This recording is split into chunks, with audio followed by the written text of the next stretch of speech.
Hey, it's Dr. Darren Schmidt at the Nutritional Healing Center of Ann Arbor. I just picked up this book. It's Dietetics Simplified 1940 by Boger and Porter. And I've learned some stuff as I read through it. And I'm going to run this by you so you can learn about it. But there's one page in particular that says 4 high-fat diets for 4 conditions. And I want to start off by saying that they used terms interchangeably, which nowadays would not fly at all. But they use the word starvation for fasted. Now, in the current medical research, they still do that. I don't know why they do that, but it should. When you're fasting, you're fasting. When you're starving, you're starving. Those are 2 separate physiological states. But they use it interchangeably. Okay, and they also use the word acidosis for ketosis back then. And that's because of acetone and diacetic acid is measured in the body fluids. So when this diacetic acid comes out when you're in ketosis, they just called it acidosis. So when you do a ketogenic diet, they call it the acidosis diet.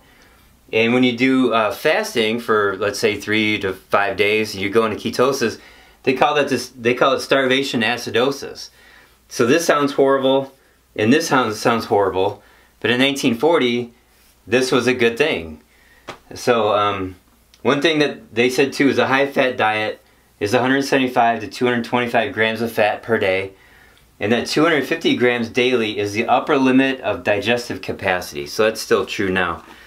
In the preface to this book it says, quote, "Most people realize fully that food is the best medicine for the prevention and treatment of disease." Okay, that's 1940. That is totally not true anymore, unfortunately. It's been trained out of us to think that we need drugs or something.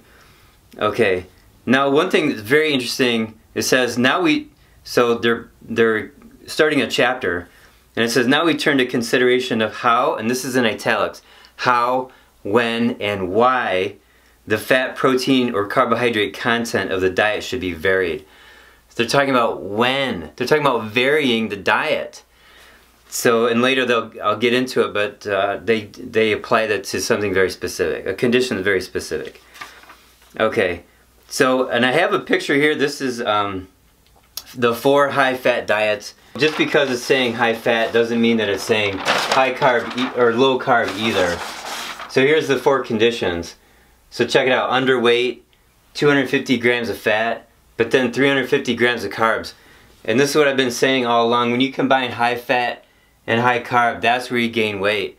And so they're actually applying this to somebody who is very underweight, they need to gain weight. So you add the fat, you add the carbs together in high amounts, yeah, you're going to gain weight. And notice the protein, it's not crazy high. Here's atonic constipation. That means that your large intestine the muscles aren't working as well. This also applies for ulcers. So high fat, still 175 grams of fat. And then we got lower carbs, 200 grams, and I still consider that high. But the point is, what they're saying here is that when you're eating more fat, it's soothing to the intestinal tract, and everybody's different. And it says that in the book. But there's a lot of people who have this situation going on, and it could also include ulcers. It's soothing, and then it nourishes the nerves to get the colon to work better. Okay, so this is probably where in modern day we're talking about ketogenic diets more about diabetes and epilepsy. So in 1940 they had 182 grams of fat for the diabetic ketogenic diet, and then 52 grams of protein. They just wanted you to have adequate amounts of protein. You're not trying to build, muscles. You're not a bodybuilder. You're not pregnancy is a form of bodybuilding. So that's when your protein goes up. They cover a lot of detail in this book. And then the carbs are very low, 24 grams of carbs. And it's a 2.4 to 1 ratio, so it's ketogenic. That's the diabetic diet that they recommend. Now for epilepsy, they increase the fat tremendously, and the protein goes up a little bit, and then the carbs are up a little bit. It's a 2.2 to 1 ratio. And this ratio, which you've heard me talk about a lot, it's fat versus protein plus carbs. That was from a guy named Dr. Wilder in the early 1920s, and then there was another guy, Dr. Woodyard, and they're both mentioned in this book. They're both referenced in this book, but those are the two of the biggest experts in ketosis of that time. So I'm going to go to the next. I have a few more quotes that are really interesting. So since the development in 1921 of insulin, the hormone, a potent extract from pancreatic tissue, which enables the diabetic to utilize more sugar. So at this time, insulin's only 19 years old, so not everybody knew about it. Since insulin, it has not been essential to limit the carbohydrate and protein in the diabetic diet so sharply, and hence very high-fat diets for diabetes have not been so useful or popular as they otherwise might have been, though they are used in modified forms. So these patients, they're assuming, are on insulin, and they're not saying you should get off insulin. They're just trying to manage diabetes. And that's what all the commercials now say about managing diabetes. How about reversing it? So, you know, in 1925, they would have done an extreme diabetic diet, and this is what I think would be good, extreme in a good way, to actually reverse it. And so they talk about, you know, sometimes you got to change this for the diabetic patient to either adapt to them getting better or them getting worse. And so their focus wasn't so much on actually reversing diabetes. It was more about managing it with insulin and then changing the diet. Okay, the next thing I want to go over is before insulin was available, the carbohydrate often had to be severely restricted. Most clinicians now feel that the patient's well-being is promoted by a somewhat more liberal allowance of carbohydrate.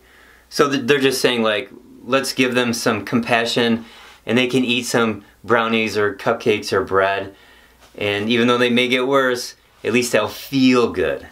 Alright, the next thing I want to read is specifically about ketogenic diets, and this chapter right here starts off about the ketogenic diet.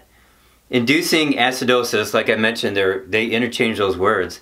Inducing ketosis is thought to be beneficial in the treatment of certain diseases, and of course it is more desirable to do this by regulating the diet than by starvation or fasting. So I've had debates with people on my YouTube channel where they say all fat is bad. They're usually vegans who say this. All fat is bad, therefore the only way to get in ketosis is by fasting. Well, that's not true. And it depends on every patient. So what they're saying here is it's more favorable to change the diet.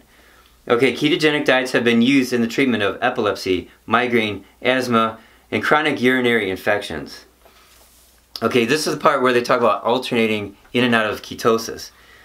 So alternating periods on an acid-forming diet, that's ketosis, with short periods on a base-forming diet, which is sugar burning, may be even more effective in discouraging bacterial growth in the urinary tract. So people with chronic UTIs or bladder infections, they're saying you cycle in and out of ketosis. That's a very good statement. Even though the words are a little bit different, I mean, this is 80 years ago. I understand what they're saying. Okay, such diets must be individually calculated and carefully weighed or measured, as in diabetic diets. In fact, they bear a striking similarity to the high-fat, low-carbohydrate diets recommended for diabetics before the discovery of insulin. That's the third time in this book where they're saying that right now we're not doing a super ketogenic diet because we're comforting the diabetic. We have insulin. We don't really need to do the diet like we should be doing it. So they've said this 3 times now. Okay, so what's the simplest way to get into ketosis? It says right here, the simplest way, however, is to have the patient go without food for 4 to 6 days, during which time starvation acidosis develops gradually. So remember, that just means that you've been fasting and now you're in ketosis. And then to give a diet with a ketogenic ratio of 4 to 1 in order to maintain acidosis or ketosis, or develop it in greater degree. So that's the simplest way, is just not eat, to just fast. Alright, I just think that's cool that they're talking about it like this in 1940, and this book was designed for the lay person. And it does get quite technical, and they're saying that there's a lot of very technical textbooks for nutritionists and medical doctors, but they still wanted to have the technicalities, but yet use layperson's terms so that anybody can read this. So the next sheet is the actual ketogenic diet sample menu, and I took a picture of this. Here it is right here, and that way if you want to take a screenshot of it just for your own interest, or if you even want to try it. But they do mention bran wafers and or agar, which would be like bulk, like fiber, and they're assuming here that bran wafers have 0 carbs. And I haven't looked up bran wafers. I don't really know if that's true or not, but here's that picture. Okay, so there you go. 4 high-fat diets and historical information on ketosis. It's kind of the same thing that we're saying now, and I just thought it was interesting. I thought I'd like to share it with you. And unfortunately, it disappeared. Why did this disappear? Because around this time, in the 1940s, that's when pharmaceutical companies made drugs that did a pretty good job of getting rid of epilepsy. So it was a team of doctors at Johns Hopkins Hospital that maintained the teaching of this material. You got to watch the movie called First Do No Harm. It was made in the mid-90s. The production quality is sort of mid-90-ish. A little cheesy, but it was good at the time, and the story itself is really good because it tells the story of Charlie and his dad, who's the actually producer of the movie, and the experience they went through, and they were drugging his kid and it wasn't working, and they were going to cut out half his brain.